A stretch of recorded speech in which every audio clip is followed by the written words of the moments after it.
Master ఏంది ఏదో చెప్పాలన్నావు ఏదో మాట్లాడాను ఏం మాస్టర్ ఏం విషయం? ఈ నెల 28వ తేదీ హైదరాబాద్లో కాంపిటీషన్ ఉన్నది నా power lifting, dead lift, bench press, open classic open championship. మన పిల్లలు 8 మంది ఉన్నారు. దాంట్లో వాళ్ళు మిడిల్ క్లాస్ వాళ్ళు చాలా ఫుడ్కే ఇబ్బంది పడుతూ ఉన్నారు. వాళ్ళ ట్రాక్ సూట్కి, పోను రాని బస్ ఛార్జీలకి, ఎంట్రీ ఫీజుకి ఏదైనా సపోర్ట్ చేస్తే పెద్ద ఎవరైనా వాళ్ళు ఏదో ఇదవుతారు. మళ్ళీ మార్చి 8వ తేదీ సౌత్ ఇండియా ఉన్నది చెన్నైలో స్ట్రెంత్ లిఫ్టింగ్. మేము వచ్చి బెంగళూరులో ఆల్ ఇండియా ఛాంపియన్షిప్ ఉంది స్ట్రెంత్ లిఫ్టింగ్. దానికి సెలెక్ట్ అయిన వాళ్ళు వరల్డ్ వెళ్తారు.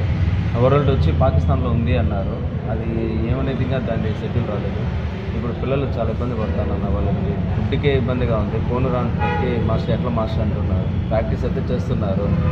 వాళ్ళు ఎట్లయినా సరే వాళ్ళని పంపించాలి, తీసుకెళ్తున్నాను, నేనే తీసుకెళ్తున్నాను. ఛార్జీలకి ఇబ్బంది పడుతూ ఉన్నారు. ఫోన్ రాని ఛార్జీలకి, ఎంట్రీ ఫీజుకి. అంటే మిడిల్ క్లాస్ కూలి పని చేసుకుంటూ ప్రాక్టీస్ చేస్తూ ఉన్నారు. అంటే కొంతమంది అయితే వాళ్ళ అమ్మా నాన్న మీద ఆధారపడిన వాళ్ళ అమ్మా నాన్న కాలేజ్ ఫీజు కట్టేకే ఇబ్బంది పడుతూ ఉన్నారు.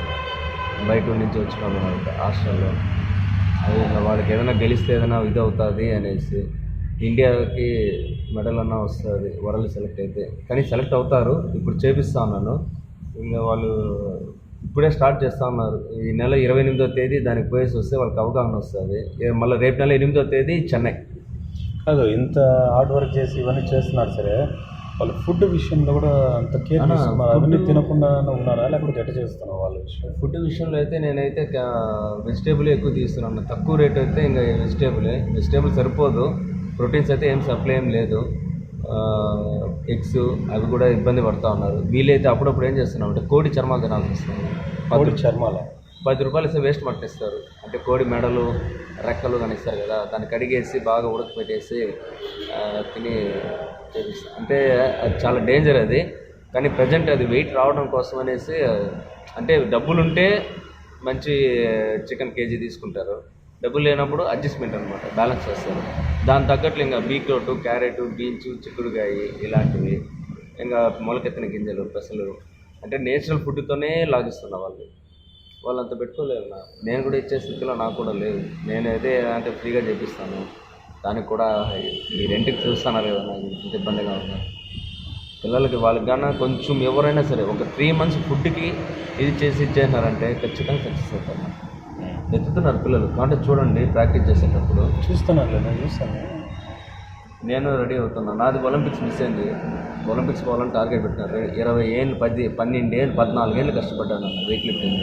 అసోసియేషన్ లేదు వల్ల అది పోయింది. దాన్ని వదిలేస్తాను. ఇప్పుడు వెయిట్ లిఫ్టింగ్, పవర్ లిఫ్టింగ్లో దిగినాను. Power lifting, strength lifting start చేస్తాను. రెడీ అవుతున్నాను. ఈ నెల 29వ తేదీ హైదరాబాద్, సికింద్రాబాద్లో ఉన్నది ఓపెన్ క్లాసిక్ ఛాంపియన్షిప్ పవర్ లిఫ్టింగ్ది, డెడ్ లిఫ్ట్, బెంచ్ ప్రెస్. చెన్నైలో వచ్చి స్ట్రెంత్ లిఫ్టింగ్. దానికన్నా ఇదైతే సౌత్ ఇండియాది. మళ్ళీ మే వచ్చి కర్ణాటక, బెంగళూరు. ఈ సంవత్సరం 2020 వరల్డ్ ఛాంపియన్షిప్ చూడొచ్చు మన చిత్తూరు జిల్లా వాళ్ళు. ఇప్పుడు దాకా ఎవరు రాలేదు. చిత్తూరు జిల్లాకి మెడల్ రాలేదు. Strength lifting, power lifting. ఇంకా మన చిత్తూరు జిల్లా ఉండే మన దాంట్లో పిల్లలే చేస్తున్నారు. కొంచెం సపోర్ట్ అంతే. అంటే గెలిచినాక వచ్చేదానికన్నా ఆ స్థాయికి పోయేదానికి సహాయం చేశారనుకో, లైఫ్ లాంగ్ గుర్తు పెట్టుకునేస్తారు. అలా నా వ్యక్తి నాకు సహాయం చేశారు. ఉన్న ఫ్రెండ్ సర్కిల్లో నేను అడుగుతాను మాస్టర్, పర్సనల్గా అందరిని అడుగుతాను. ఇంకా దేవుడి దయ అంతే. మనం మన శక్తి కొద్దిగా ఎంత చేయాలో చేస్తాం. చెయ్యను అని అయితే చెప్పాను. 100% నాకున్నారు, మంచి ఫ్రెండ్స్ ఉన్నారు. నేను డెఫినెట్లీ వాళ్ళందరి దృష్టి తీసుకుని అడుగుతాను. నేను నైట్ 9 డ్యూటీ చేసి వస్తాను. నాకు కూడా నువ్వు చెప్పేది వింటా ఉంటే నైట్ డ్యూటీ చేసి మళ్ళీ ఇక్కడ చాలీ తిండి తిని మళ్ళీ అందులోనూ ఎక్కడ వీళ్ళు తప్పుదారి పట్టకుండా చేస్తున్న నిజం గ్రేట్. వాళ్ళు నైట్ ఖచ్చితంగా చేద్దాం మాస్టర్. 9 గంటలకు డ్యూటీ దిగేసి వస్తారు. ఒక అబ్బాయి డ్యూటీ దిగేసి వస్తే ఆ అబ్బాయి, నేను, ఇంకో అబ్బాయి, పాలు పోస్తారు. ఆ అబ్బాయి నా కోసం కాసుకొని ఉంటారు.